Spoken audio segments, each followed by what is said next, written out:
If there's a man alive that tells you he does not think about it that way, say, Sandy, would you shut those doors for me? Yes. Am I too loud? No. Thank you. There's not a person, one man alive that I don't fight that environment. And I'm not talking maybe to the depth that everybody else does, or maybe to that. I don't know, but you're right. It's a problem. The way most talk about it. It's a temptation. Yes. Well, but also the internet and the computers have made it more easily accessible. Yes.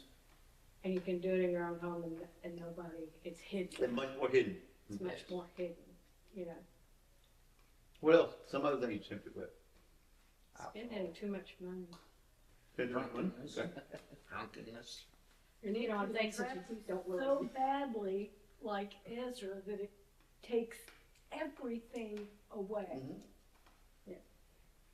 Money? Spend too much money, you said? Yeah, just some things that, you know, that really doesn't mean nothing, but you just think. Yesterday with Sailor, we were teaching her the Hobby Lobby.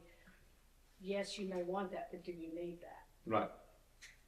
You know, Oh, well, and my mom's thing was, is you put it in the basket and you walk around the store, think about it, and then you end up putting it back. But baby, yeah. I was gonna tease and said, I wish you'd take that to my wife. Her next door don't get along. Well, I came home yesterday with like all this old Easter stuff. Danny goes, "How much did you spend?" I said, "Well, it was 90% off." Exactly. As my dad got older, I'll never forget time. He would go, he was traveling salesman. And he had plenty of time to go places as he got older because the people he knew and called on were friends he'd known for life. And so it wasn't like he took his fishing pole and his gun half the time. He went shotgun half the time when he got older, went on calls because they were just going to have fun. They were talking about business a little bit, but that's what he did. He would go to stores, pawn shops and stuff, come home with stuff that wasn't even relevant to what he ever liked. How'd you do it? Well, it was only 25 cents. So, you remember those old football belt pants? Now listen to this. Football belt pants that had the little D-ring where you run in one, you pull it back the other? Okay, yep, okay. He bought like 35 of those one time because it's like $1.50 for the bundle. What are you gonna do with me? He said, I don't know, but that was a good deal. That's The other day, Dave was looking at on the internet, and he goes, "Oh, I can't remember what he called them, but he must have wore some in the military. But they were like parachute pants. They were made out of parachute." And I'm like, "You don't need that." "Well, I want it." I'm like, "You don't need it. You've got more pants and you know what to do with." But still, now we're tempted with a lot of things. We're tempted. I think one thing I'm tempted in life about every day is, and this is as a pastor, I'm tempted with being so busy that I cut out my communication with God. I cut down on it quite a bit. Yeah. I say, okay, this will do because I've got such a busy day. I got to go to school and I got to come over here and I got to this. If I cut it down to just this long talking to him in the morning, I'm good because I'm justified doing it. But that's a temptation for me. It's a shortchange God on our time together. Some people have some temptations for people are very difficult. Some of them are very strong. For other people, it's not. Some people, what your weakness is and what God tempts you with may not be nothing that He tempts me with.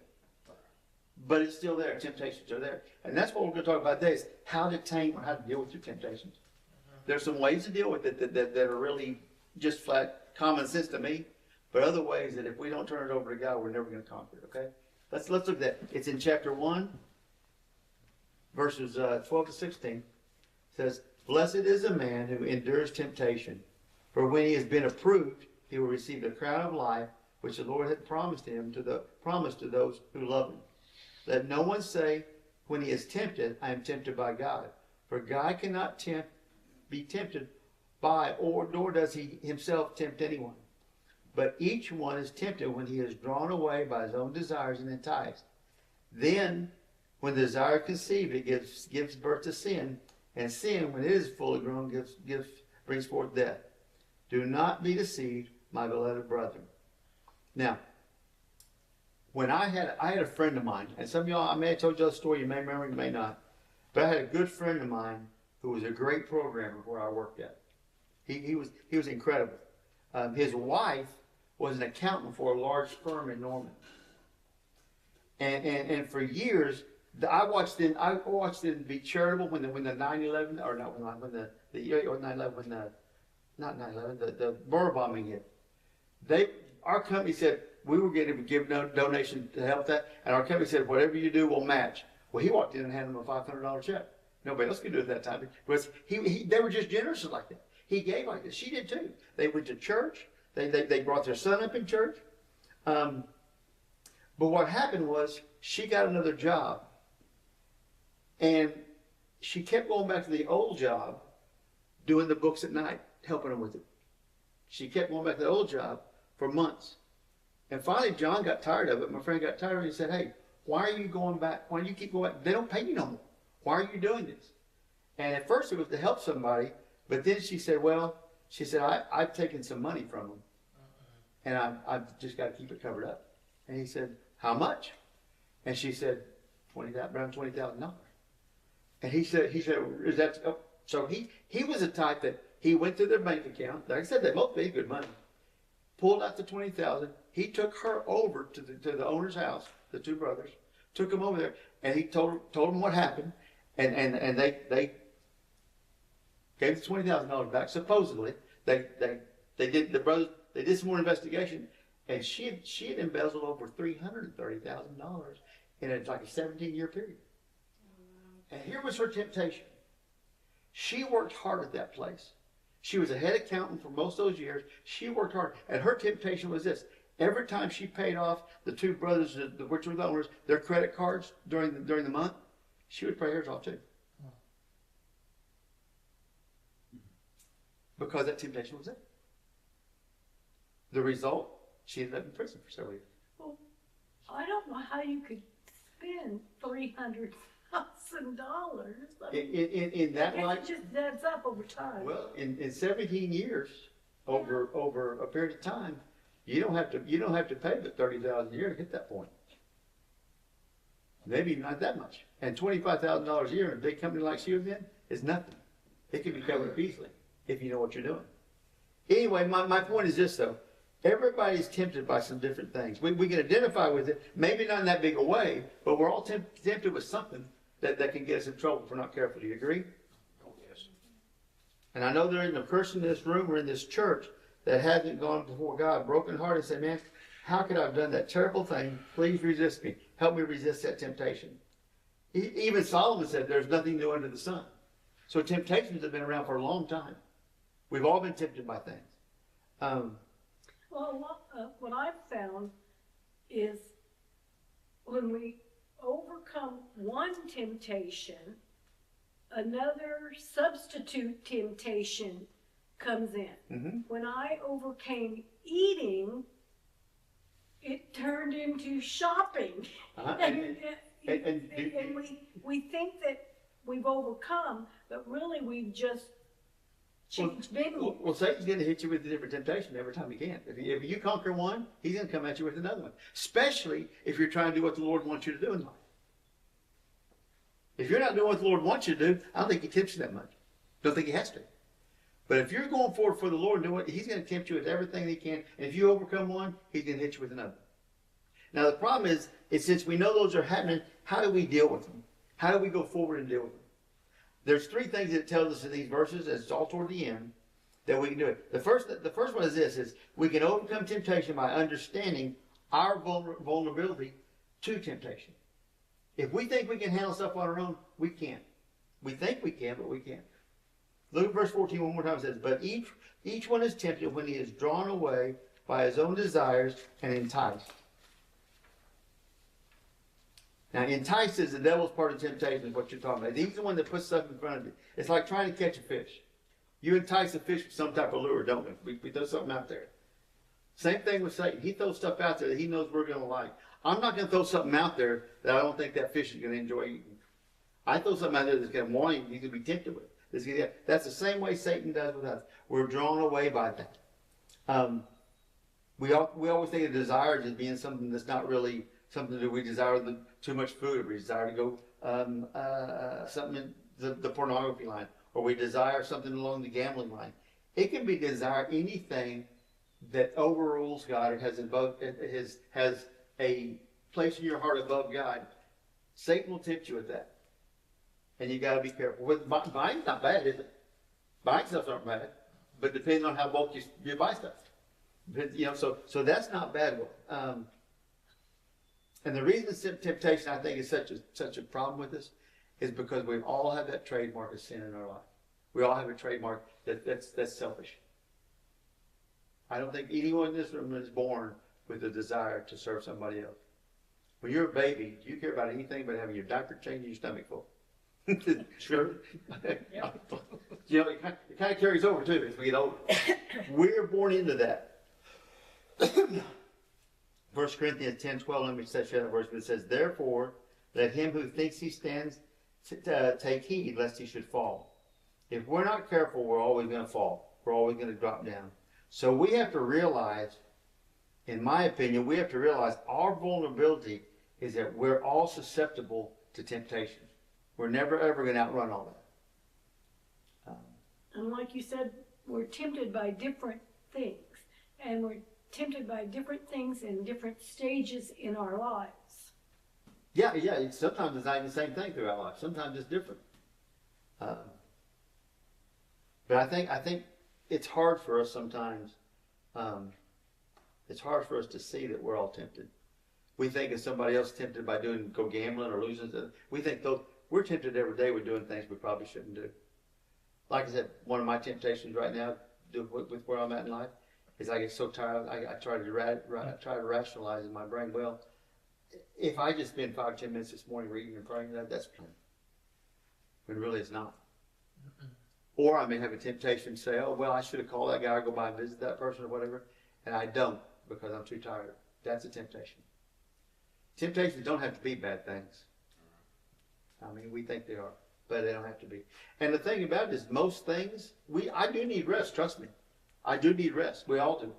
But we also need to do it in the moderation of what God wants us to do it, not in excessive being too, so that makes you lazy or lethargic about doing God's will. For me, that's mine. Y'all may not want to tell me any more of your temptations now because I may say. Anyway, the second thing is this: we can overcome temptation by fleeing, running away from the presence of temptation. According to verse 14, when Satan dangles something in front of you and entices you, your inner person says, "I want that." But John goes a step further in verse 15 and says this: then when desire is conceived, it gives birth to sin, and sin, when it's full grown, brings forth death. Our part of us, inside ourself, our sinful part of us, does not look further in front of that and say, okay, here's what's going to happen. We just see for what it is right there, the temptation we have right then. We don't see the results of what could happen. I think Satan is very good at his job. How's that? Amen. Yeah. I think he's had a lot of practice. I think he's had a lot of experience. And he knows a lot more than we think he does. If you see a thunderstorm approaching and you stay outside, what's going to happen?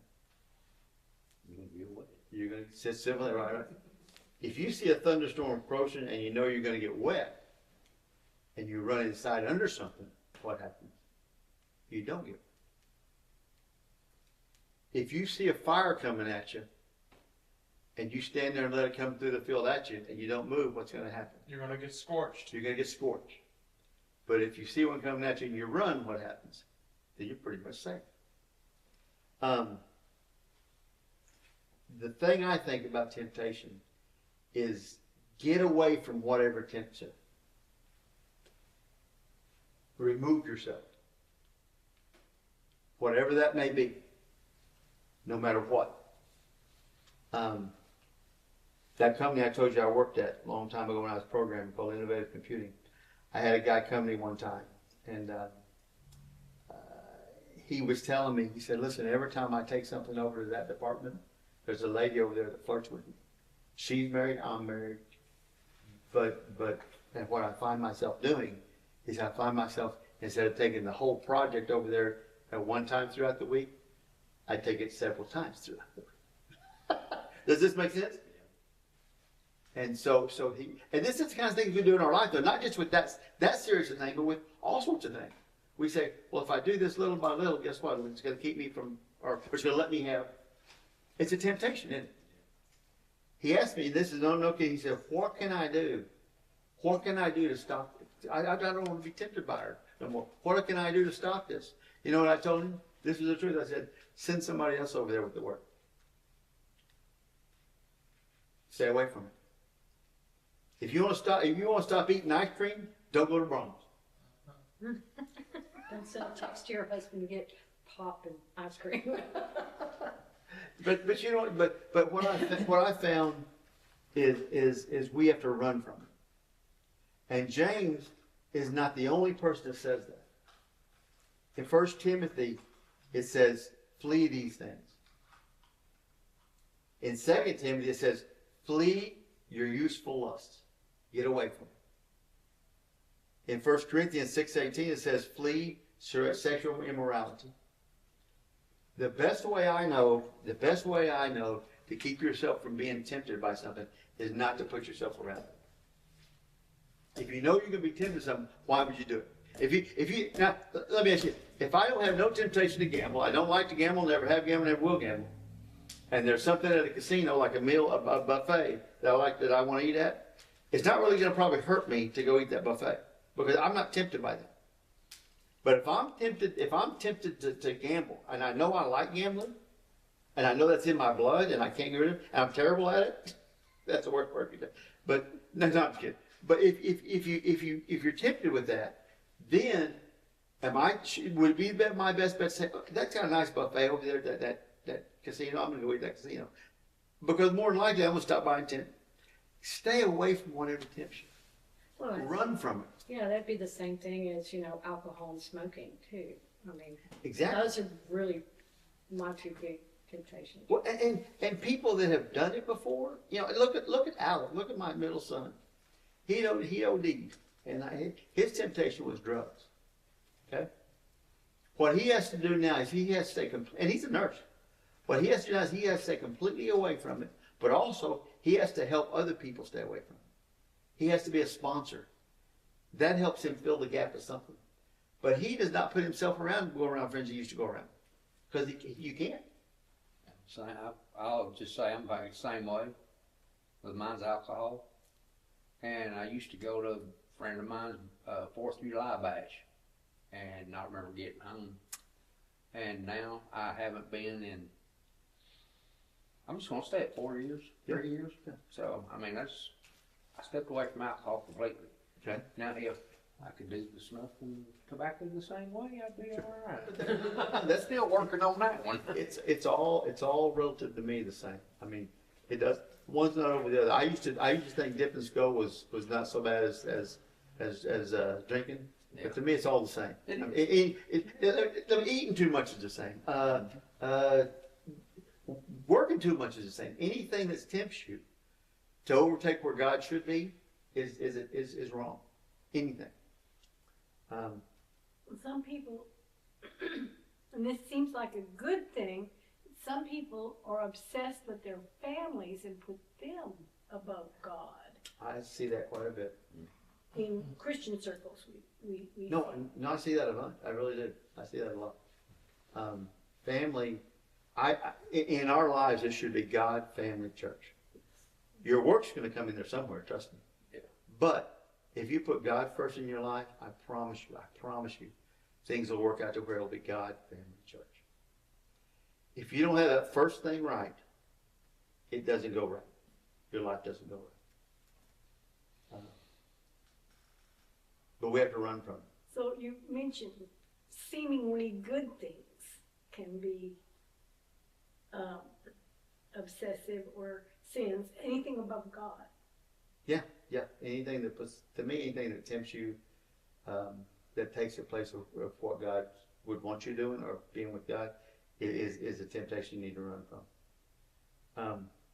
When I was in the 10th grade and more, there was a girl that was a senior that liked me. And she had been homecoming queen of football. She was a basketball manager. So she was around us a lot on the basketball team. And there was one snowy December that we went to Lawton and played basketball. And on the way home, it was so quiet. My parents didn't even play anything, scrimmages or nothing, until that game because it was so snowy. We took a charter bus up there and came back to Chicago. That's the only way we got there and back. We didn't take a school bus. But when we got back home, on the way back home, she said, "Hey, I live over that way. I'll just take you home if your parents don't want to get out." So I called to my parents, and they were fine with it. They didn't care. That keep us from getting out. So on the way home, we're going down. We're about 3 or 4 houses from my house, and she pulls over to the side of the street. And first of all, she just wanted to kiss me a little bit, and then she started unbuttoning some buttons she shouldn't have. And listen, guys, I grabbed my duffel bag, jumped and ran out. I ran in the snow this deep all the way the rest of the way home because it scared me. But I'm not saying that's. What I'm saying is that's a perfect illustration in my heart of running from what is going to get you in trouble. Just from like running from Joseph. do what? Just like Joseph. And I'm not so sure. I'm not saying that to brag on myself. I'm saying in my mind, when I think about running from sin, I go back to that time in my life and said, "Big man," and you know something? She never talked to me after that. She would, because I think I embarrassed her. But anyway, she would talk to me after that. But it doesn't matter. That picture alone that night, when I think of somebody running from sin, I think of me jumping out of that car, grabbing my duffel bag, and hightailing it to the house. That's the way we should do everything that we're going to put in front of God. That's the way we should. That's it. That's the quickness or the speed we should do it. We should get out of there as fast as we can. But that's what I in my heart believe that we need to run. Anything that tempts you, run from it. Don't go where you'd be around it.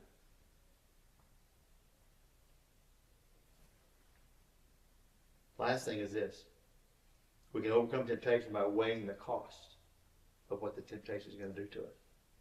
By weighing the cost. Look at verse 15. Last part. It says, when it is full grown, it brings forth death. When we desire or we flirt with sin, it's a little baby. It may be a little sin. It may be a little something. But when it grows up, what happens? It's a big sin. It's a big thing. Mm-hmm. I'm so afraid most of the things that we talk about are little at first. Little at first. But then it grows bigger, bigger, bigger, bigger, bigger. Makes me think of Romans 6:23. The wages of sin is death. This is how sin will repay you. Mm-hmm. You know, nobody, when I did the research on this in James a long time ago, nobody knows for sure everything James means by that, though, by running from it, because it brings forth death. Because if you're a Christian and you have a problem, we know it's not spiritual death because you've been saved. It could mean, and I thought about this, it could mean a disconnect between you and God, talking at that time. Because, you know, when sin gets in the way, God can't get close to you. I've had Christian friends that I knew of from the time I was young that let so much sin get in between them that they had no relationship with God hardly at all. They knew Him, they felt guilty about it, but they had no close contact with Him. That could be the separation or the death that's talking about. Doesn't mean you're not a Christian. It just means you got so far away. Either way, he's saying that sin comes with a price tag. Do you agree? It always does. It always has and always will. We see in verse 16 the same formula, though, that's given 3 other places in the New Testament. Let me share it with you. It says in 1 Corinthians 6:9 it says, "Do you not know that the unrighteous will not inherit the kingdom of God? Do not be deceived, neither fornicators, adulterers, or adulteries, nor homosexuals, nor sodomites." In other words, it's saying your sin in your life can keep you separated from God. 1 Corinthians 15:13 says this, "Do not be deceived. Evil company corrupts good habits." How many times do you watch somebody go into a situation where they say, "I'm just going there. I'm going to that party so I can witness. I'm going to go inside that bar and visit with that person. But hey, I've drank my life. I used to drink, but I don't anymore. I'm going to go there and visit that person and tell them about the Lord." You know something? If you have a temptation with alcohol, Wait till they get outside the bar. Wait for them on the street corner if you have to. Don't go in there and you tempt yourself. Does that make sense? I've seen people do that over and over in life. Evil company corrupts good habits. You know what my dad used to tell me? Y'all probably heard this before. My dad said, if you lay down with a dirty old wet dog, you can get up smelling like them. Galatians says this, 6:9 says, or 6:7 says, do not be deceived, God is not marked. For whatever man sows, that he also shall reap.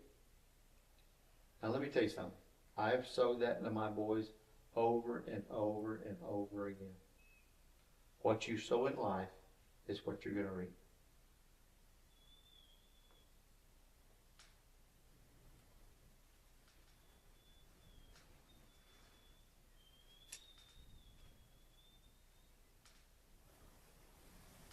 That reminds me of that song. And into the song it says, sin will cost you much more than you want to pay. Yeah. Don't think you can ever avoid paying the price tag of the sin. Now, let me back up and say this also. I use a lot of illustrations with my boys of what they did in life. They used to mow a lot of yards. And sometimes they would mow yards.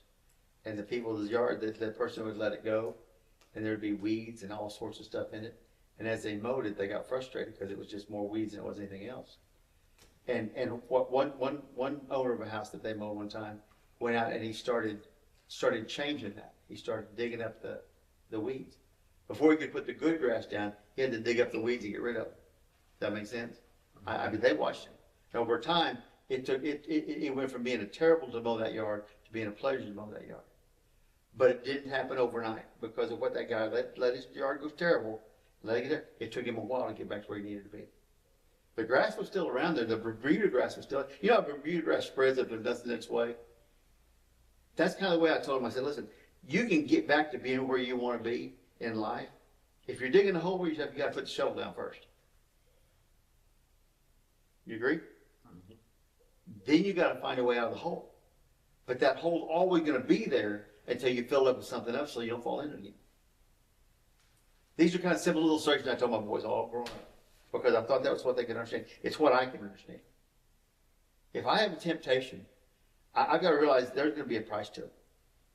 And if I know that price is going to be there, I've got to figure out a way to not get that temptation around me anymore. Because I know there's a cost to it. And here's something we think we can deceive ourselves and say, well, I can rationalize or justify this sin because of da-da-da-da-da-da. God don't want to hear that, trust me. He knows what you're doing. You can't deceive him. You can't fake him out. I can fake everyone in this room out. You know that? I can fake every one of you out. Y'all can fake me out. But you can't fake God. You can't deceive him at all. When you go home at night and lay your head on the bed at night, you're the one that knows, and he's the one that knows what you really went through your heart that day. And one of Satan's lies is, you can handle this now. Yeah. Sure. Yeah. He gets you. You know, my middle son Alec, the one I told you that OD and that has turned his life around. When he was younger, and y'all may be able to relate to this because of what y'all did or what your kids did, I don't know. But when he was younger, he would be in the room. I mean, maybe 2 years old. And he would be walking around and he would go over to a lamp, let's say. And I would look at him or Sandy look at him and said, Alec, no. And he would look at you with his hand this far away from him. Y'all get it? And he would calculate. You can see it just, you see it, well, this is going to be worth it or not.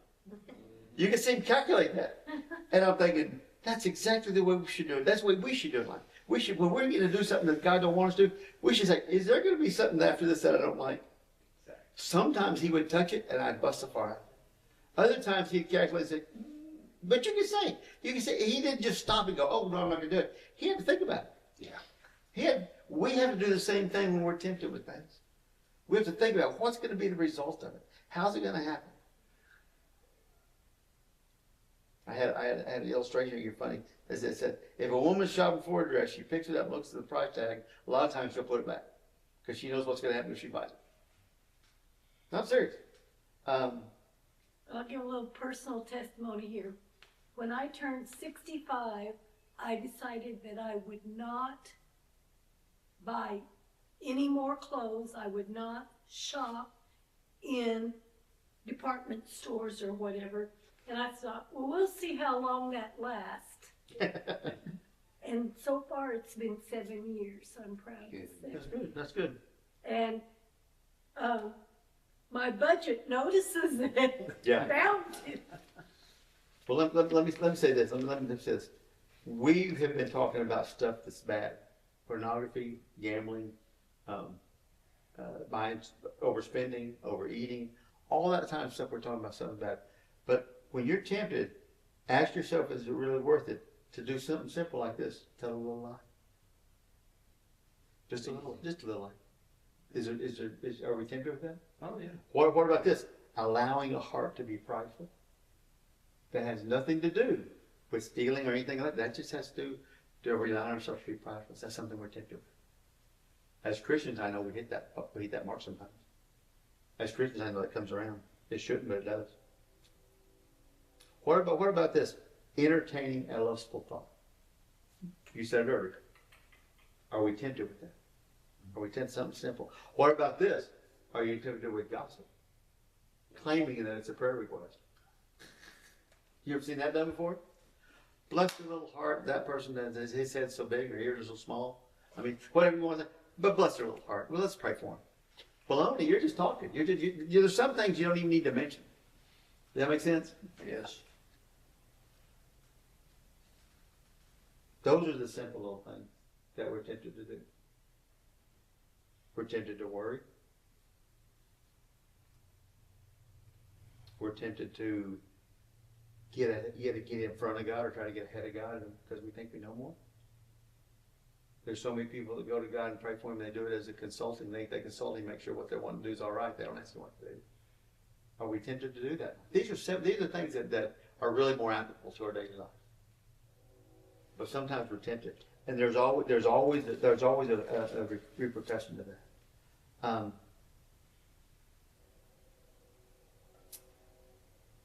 If we realize what we're going up against, we run away from it the best we can, and we count the cost. Those temptations in life are not going to really come to fruition as often as if we don't try to stop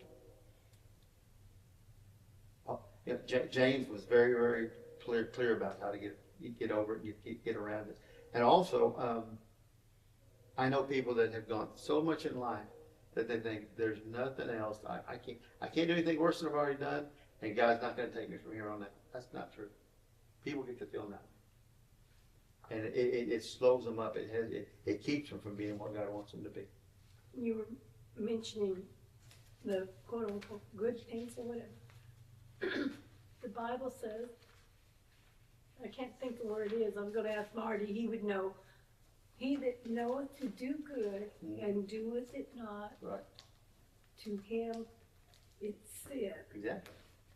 You know what that is? That's a sin of omission. Yeah. I've told you all the story, and I'll tell you this very quickly. You won't turn it out for quick.